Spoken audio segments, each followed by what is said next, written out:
Hello, my friends, and welcome back. If this is your first time here, welcome. I am a pagan occultist who enjoys laughing at extremists who believe that rock music and Dungeons and Dragons are satanic, or in this episode, that Marvel Entertainment and Harry Potter are demonic.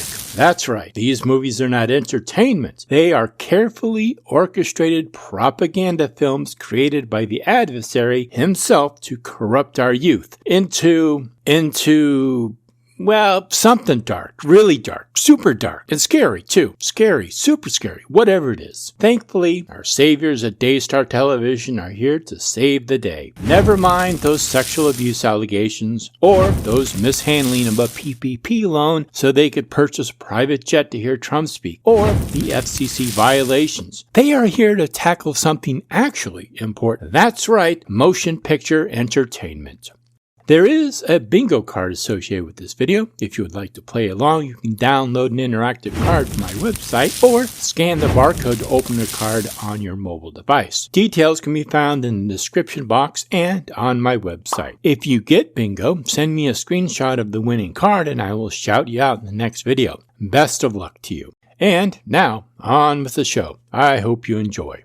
As a Christian, are we opening ourselves up through entertainment to attack, to torment, to potential sickness, to whatever?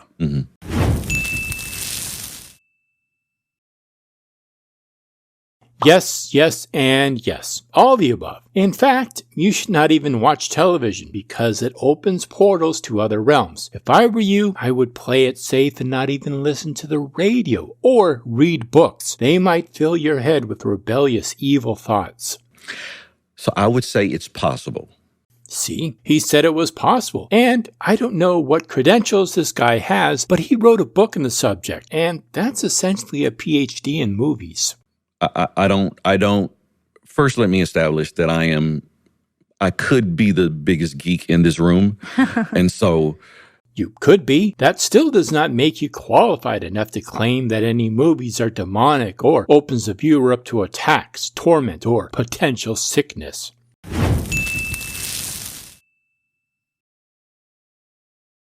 I have been a fan of 80s cartoons, Marvel, DC, fantasy. Who isn't? Yeah, exactly. They're put together really well. Yeah, and so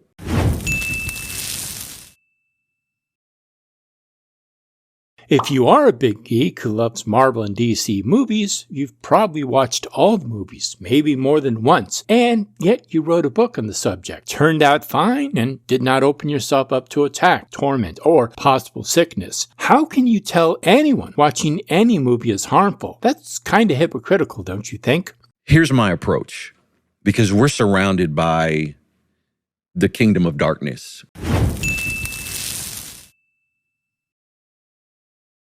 There you Christians go again, making Satan and all his minions so powerful. We are surrounded by a kingdom of darkness. Your God, Jesus, and all of the angels are unable to do anything but watch humanity get molested. Wherever we are. I mean, the earth belongs to the Lord, but the system belongs to the adversary.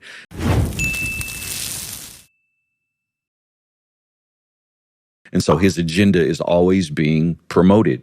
So it's everywhere. It's in everything. There's paganism all around us.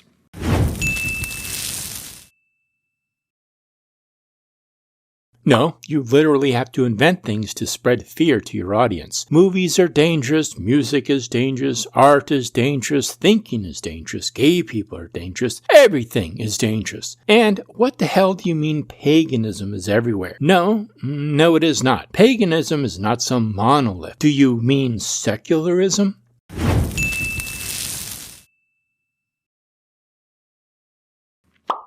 Jesus makes these two statements in the gospel accounts, Mark and Luke. He says, be careful what you hear and be careful how you hear.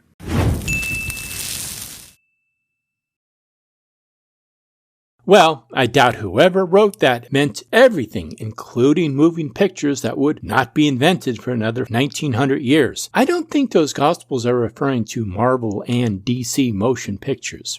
It's interesting. It's not a foreboding. He's not forbidding, but he's He's saying be careful, be watchful, be vigilant, be sober-minded. That is from 1 Peter 5:8, and I doubt that was meant to be taken as to be paranoid about everything. Sometimes entertainment is just entertainment, not a trick of the devil to lure you into what exactly? Becoming a superhero? Now, I can take you to the scriptures and show you Paul the Apostle, who was familiar with ungodly literature.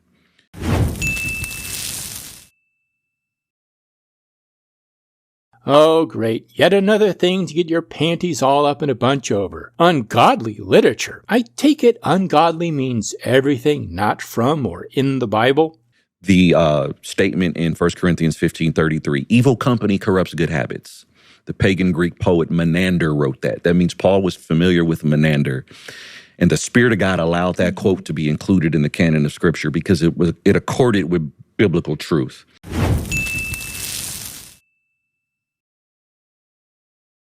Pagan is not a culture. There is no pagan language, and there is no pagan land. Are you referring to a non-Christian person? You know Jesus wasn't a Christian, right? Acts 17, when Paul's on the Areopagus, I'm telling you, he's familiar with everything going on the Areopagus. He was familiar with the Epicurean philosophers and what they taught. He was familiar with the Stoic philosophers and what they taught.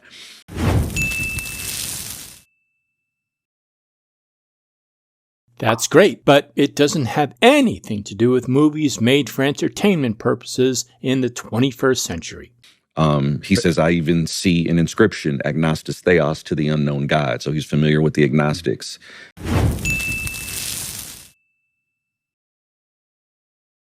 And so he quotes Epimenides and Aratus, two other poets, when he says, in him we move and have our being, we are his offspring. Those are pagan poets.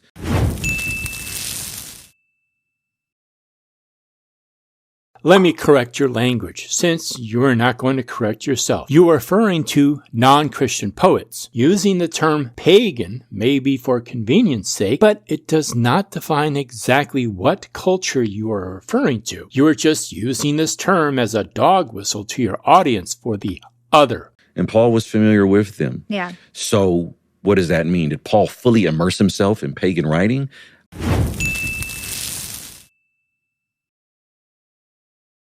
Well, I think if you examine your Bible closely enough, you'll see that it is filled with all sorts of stories and writings from non-Christian authors. No, but he was familiar with it.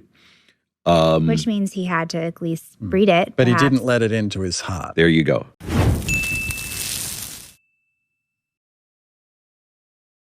By the gods, these people are so dense. Of course you can read anything and not take it to heart. I've read countless things I do not agree with. I read them to expose myself to other ideas. Doesn't mean I have to accept them. Okay, and I understand like Avengers and like things like that. Really? You understand the Avengers? I don't think you do. In fact, I think you would struggle to understand a comic book. But what about things like Harry Potter?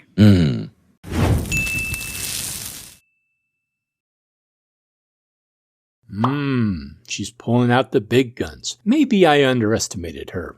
Where do you draw the line? I It's mean, a because little it's bit all on an- spiritual. So Sure. where's the line? Like, because it's all in that box of spiritualism, mysticism, whatever all the Yeah. fancy words are.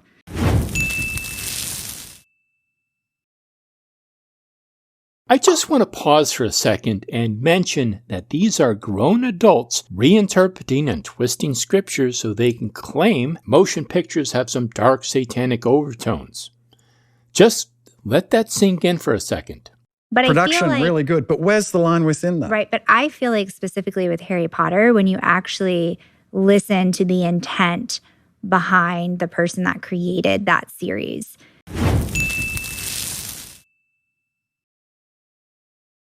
Oh, for fuck's sake, Harry Potter. It's just a movie adapted from a fictional story about wizards. It's fiction. It's fantasy. It's not real. no, thanks, Chad. She says that her hope is to entice children into witchcraft and Sure.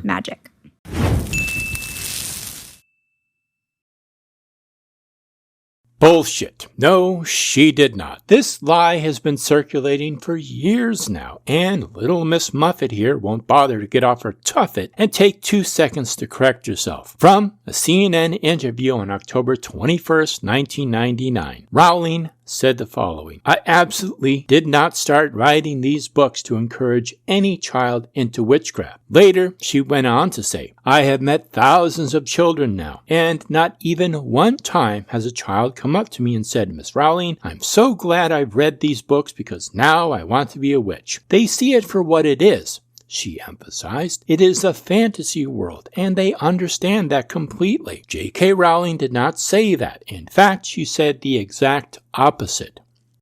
See, this is where parenting steps in. So I believe the line may be different for anyone. I mean, I don't necessarily think that it's all the same. I understand your concern about something like Harry Potter. I mean, he goes to a school to learn wizardry. Yes, in a fantasy movie. Do you ever grow concerned that a reader of the Bible might believe they can turn water into wine, or part the Red Sea, or raise the dead back to life? Don't you think your readers understand these are miracles or fantasy and not real? Whoa, Chad, you were on fire today. Yeah. They go to schools to learn how to be witches. And good ones, right? Like And there are good good ones. ones. So there's a good and evil theme there. Some could say, oh, but that's just a ploy to, seduce you to get engrossed in the product.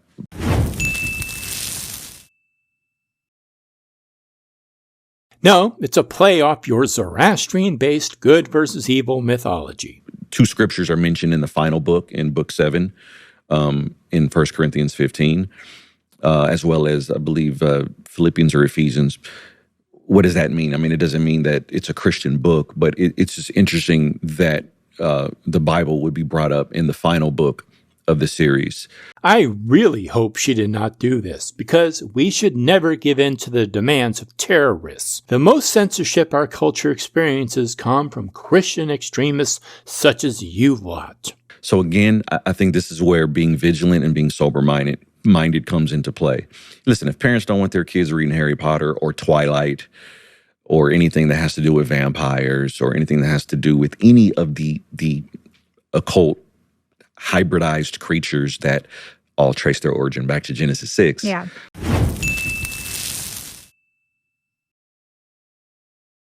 So many things wrong in one sentence. First off, not all parents are bothered by Twilight or Harry Potter. Secondly, the occult has nothing to do with your Bible or vampires or werewolves. Vampires and werewolves come from horror folklore, not medieval grimoires on alchemy, astrology, and philosophy. Understandably so, and you have a right as parents to say this is what's read or seen or viewed or listened to in my house. Yeah, rebellious teenagers are notorious for listening to their parents. They never double down on something after being told they can't enjoy it. But I think more important than all of it is to be sober-minded, because I've exposed myself to a lot of stuff.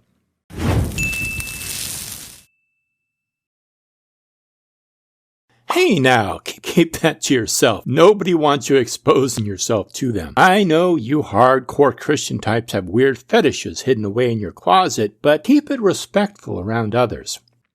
In writing this book, Yeah. what I consider entertainment, Others would call middle of the road, dull, boring, tepid, not at all entertaining. some people may say, it's a bit questionable. Are you sure you should be watching that? Yeah. But you've got a greater understanding. But I don't even depth think of it's our knowledge. right as parents. I think it's our duty Duty. as parents to safeguard our children from exposing them to things that could lead them Absolutely. into like a really dark place, Absolutely. especially when it comes to something.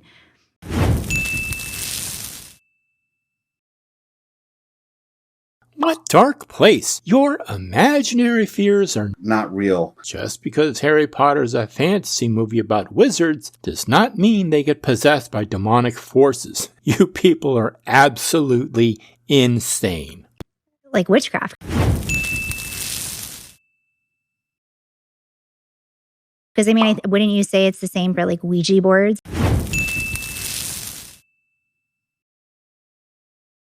It's like, oh, it's just fun. It's just a game. But it's like, it opens you up to like. Watching Harry Potter is not the same as pushing a planchette around to scare yourself at a sleepover. Yeah. The demonic. As a pastor, where would you encourage young parents to draw the line? How about drawing the line at slavery, incest, rape, murder, and genocide? Oh, wait, then they wouldn't be able to read the Bible. I mean, the Bible mentions these things, so they must also be pushing for kids to commit these. Well, at least according to your logic. Well, you just used two great examples. Yeah. So Ouija board, like, we're not even discussing that. Yeah. We're taking that outside and we're burning it.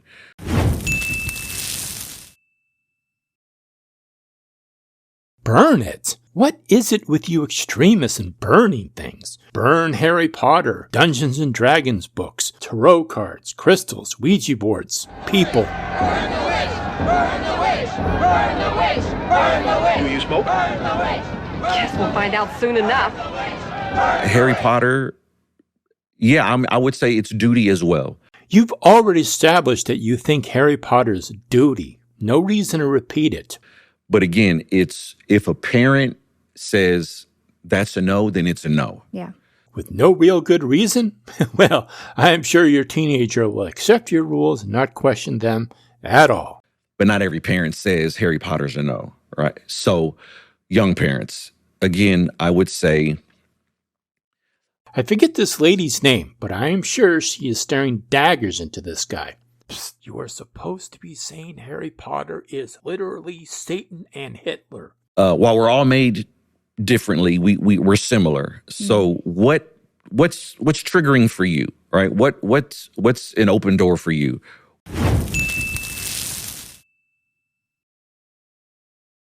That is one door you do not want to open. How much time do you have? She could take up this entire episode just talking about what she finds triggering. I think we're just going to have to chalk this one up as we agree to disagree on Harry Potter, because I'm a hardline, absolutely not. Agree to disagree? That doesn't sound very Christian of you. Shouldn't it be, I disagree and so you have to disagree too? And if you don't, you're a demonic hellspawn? I think you're maybe like monitor and see. And that's okay. But I'm not relenting on this. And please don't. And I respect that. Now, if only she would have taken such a hard stance on the sexual abuse allegations or the mishandling of a PPP loan they used to buy a private jet, or taken the stance on the outstanding FCC violations. I guess Harry Potter is a much higher priority. So where's the line drawn when it comes to content, like for you? Yeah. Where's the line drawn when it comes to content that has sorcery or witchcraft in it? I think it's the intent behind it. Okay, so the intent.